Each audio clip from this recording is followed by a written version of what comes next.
Hello everyone, welcome to my channel Learning Electronics. In this lecture, we are going to discuss full bridge inverter with RL load. In the previous class, we have understood the full bridge inverter with resistive load. So if you want to see that video, you can check it in the channel playlist. In this lecture of full bridge inverter with RL load, we are going to see the important features of full bridge inverter. Then we are going to understand the working and output waveforms of the full bridge inverter with RL load. This is the circuit diagram of full bridge inverter with RL load. The circuit diagram of full bridge inverter with resistive load and the circuit diagram of full bridge inverter with RL load will be same, only we are changing the load across the load terminals, that is we are using RL load, a combination of resistance and inductor in series across the load terminals in this circuit diagram. Now let us see important features of this full bridge inverter. This inverter uses two pairs of switches S1, S2 and S3, S4 and two pairs of diodes D1, D2 and D3, D4. As you can see in the circuit diagram, it uses 4 switches and 4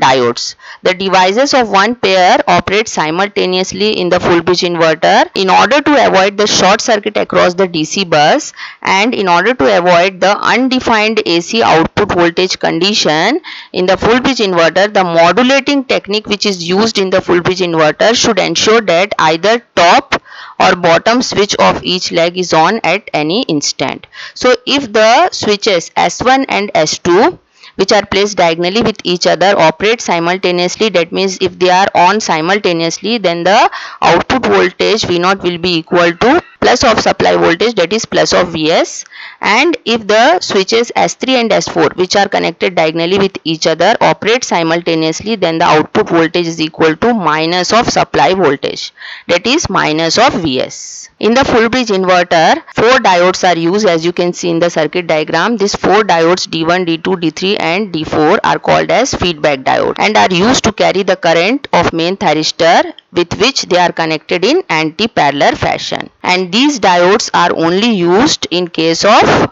RL load. So when we are connecting RL load in the full bridge inverter circuit, then only we can use this feedback diodes. Otherwise, they will remain inactive in case of resistive load. This full bridge inverter is a voltage source inverter that converts DC input voltage into AC output voltage. What is this voltage source inverter? Voltage source inverter is an inverter in which the input voltage is kept constant or maintained constant. Therefore, this full bridge inverter is a voltage source inverter that converts input DC voltage into output AC voltage. In the full bridge inverter, the AC output voltage will be twice that is obtained from the half bridge inverter voltage source inverter topologies which we had discussed in the previous lectures.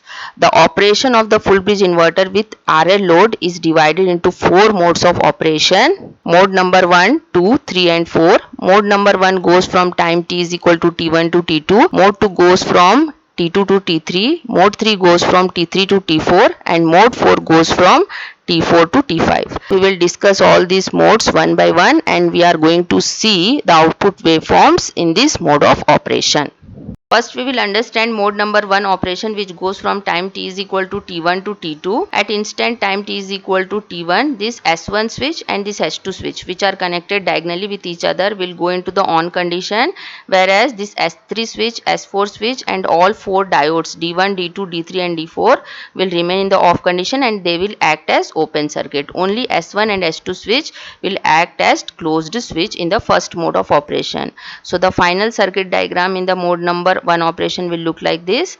So when the input DC source is connected to the load through this S1 and S2 switch, a load current starts flowing through this RL load which is represented by I0, and the current which flow in this loop will be in the clockwise direction, as you can see in the circuit diagram here. Now here you can see the current is entering at this P point and leaving this Q point, and due to the current through this load I0, the polarity of the load voltage V0 will be plus on this X point and minus on this Y point, and when we apply KVL in this loop we will get output voltage is equal to plus of Vs. So here, since we are using a inductive load and inductor can store the energy, therefore as the inductor stores the energy in this mode of operation, the load current starts increasing exponentially due to inductive nature of this load. So the instantaneous current through the S1 SCR and S2 SCR will be equal to the load current, because these switches are connected in series with this load. Therefore the switch currents will be equal to the load current in the first mode of operation. Now we will understand the output waveforms in the first mode of operation. In the first mode of operation, which goes from time t is equal to t1 to t2, the load voltage is equal to plus of Vs and the load current will increase exponentially from 0 value to maximum values due to inductive nature of this load. Since the load current I0 will be equal to the switch current IS1 and second switch current IS2. Therefore, the waveform for the switch S1 current and switch S2 current will be same as the load current, as you can see in the circuit diagram. And in the first mode of operation, all other devices D1, D2, D3, D4 and S3 and S4 switches are in the off condition. Therefore, current through them will be equal to 0. The source current will generate from this source and it is represented by Is. So here you can see the source current will be equal to load current because they are flowing in the same direction. Therefore the waveform of the load current and source current will be same in the first mode of operation. Now we will talk about the switch S1 voltage, that is voltage across this switch S1. Because it is in the on condition, therefore the voltage across this switch S1 will be equal to Vc saturation. Next mode of operation is mode 2 operation, which goes from time t is equal to t2 to t3. At instant t is equal to t2, what happens?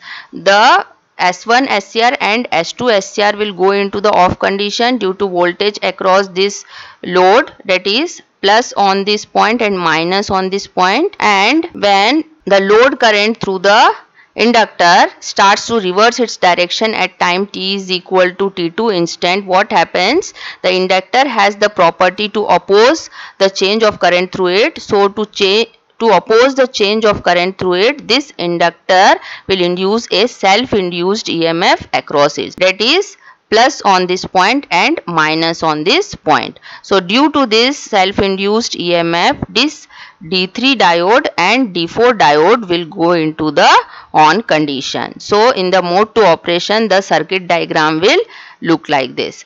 So as we have studied in the mode number 1 operation, the inductor will store the energy. In the mode 2 operation, the inductor will release its energy to the DC source. So the polarity of the induced voltage across this load will be plus on this point and minus on this point, and due to this induced voltage across this inductor only, the D3 diode and D4 diode will go into the on condition. So as soon as this D3 and D4 diode will go into the on condition, a current starts flowing through the load, which will flow from P point to Q point, and it is represented by I0, and the diode D4 current is represented by ID4, and diode D3 current will be represented by ID3. So as you can see, the diode 4 and diode 3 currents are in the same direction as the load current. Therefore, the diode D current and diode D4 current will be equal to the load current here.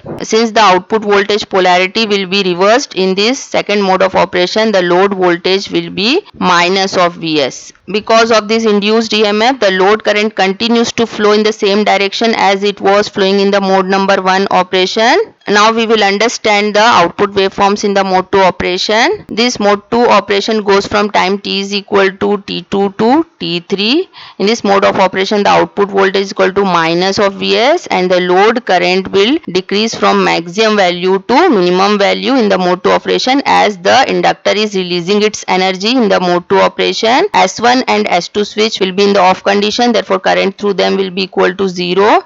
D1, D2 diode will also be in the off, therefore the current through them will be equal to 0. S3, S4 switch will be in the off condition, therefore current through them will be equal to 0. Only D3 and D4 diode will be in the on condition in the second mode of operation, therefore the current through them will be equal to the load current. So the waveform of the load current and the waveform of the D3, D4 current will be same. Now we will talk about the source current. The source current will flow in this direction, and when we talk about the load current. The load current will flow in the opposite direction to the source current. Therefore, source current will be equal to minus of load current in the second mode of operation. Therefore, the waveform will be reversed for the source current. The shape of the waveform will be same, only we are getting the source current waveform in the negative direction with respect to the load current waveform, as you can see here. Now, since S1 switch will be in the off condition in the mode 2 operation, the S1 switch voltage will be equal to plus Vs in the mode 2 operation. Now we will understand mode 3 operation, which goes from time t is equal to t3 to t4. In the mode 2 operation, till the instant time t is equal to t3, the inductor will release all of its energy to the source. So at time t is equal to t3, this S3 switch and S4 switch, which are connected diagonally with each other, will be turned on, and rest of the devices, that is D1, D2, D3 and D4 diodes and S1 and S2 switch, will remain in the off condition. Now the circuit diagram in the mode 3 operation will look like this. So as soon as the source is connected with this load again through this S3 and S4 switch, this inductive load starts storing the energy and the current starts flowing in this loop in the clockwise direction again.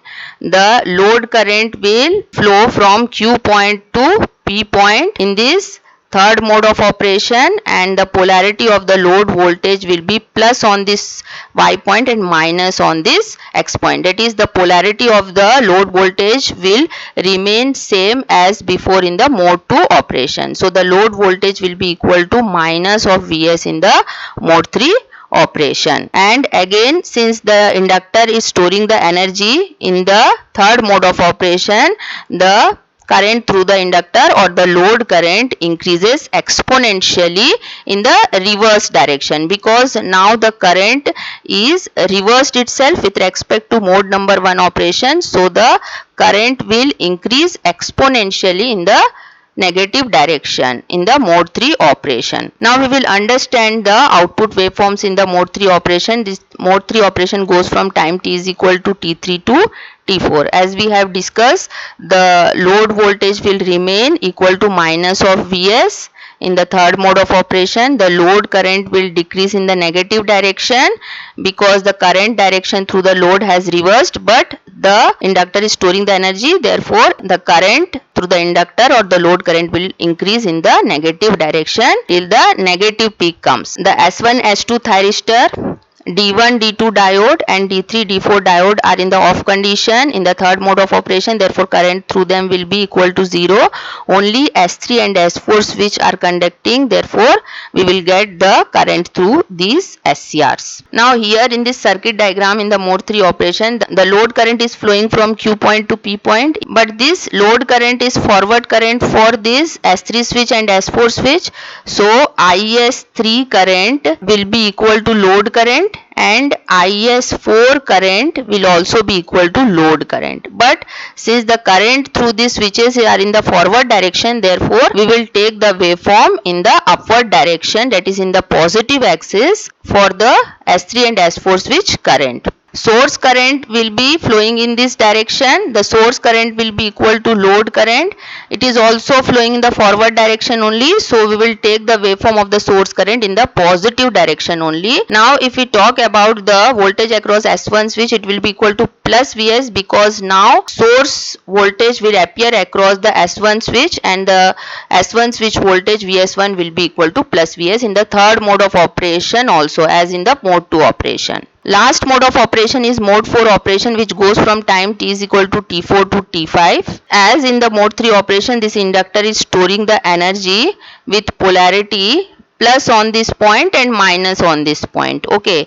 Now as soon as the load current tries to reverse its direction, the inductor has the property to oppose the change of current through it. So to oppose the change of current through it, it induces a self-induced EMF with opposite polarity, that is plus on this point and minus on this point. So in this mode of operation, this S3 and S4 switch goes into the off condition, and because of this self-induced EMF, this D1 and D2 diode goes into the on condition, and in the mode number 4 operation the circuit diagram will look like this. So this is the final circuit diagram in the mode number 4 operation. The load current which is flowing through the load will be from Q point to P point. It is represented by I naught. So due to the stored energy in the inductor, the load current direction will be maintained as before. So if we find out the load voltage will be equal to plus of Vs in the mode 4 operation. At t is equal to T5, what happens? This load current flowing through the inductive load reduces to 0, and again the mode number 1 operation starts, that is S1 and S2 switch will be turned on again. Now we will understand the output waveforms of the mode number 4 operation. During the mode number 4 operation, the output voltage will be equal to plus Vs. The load current will go towards D0, as you can see in the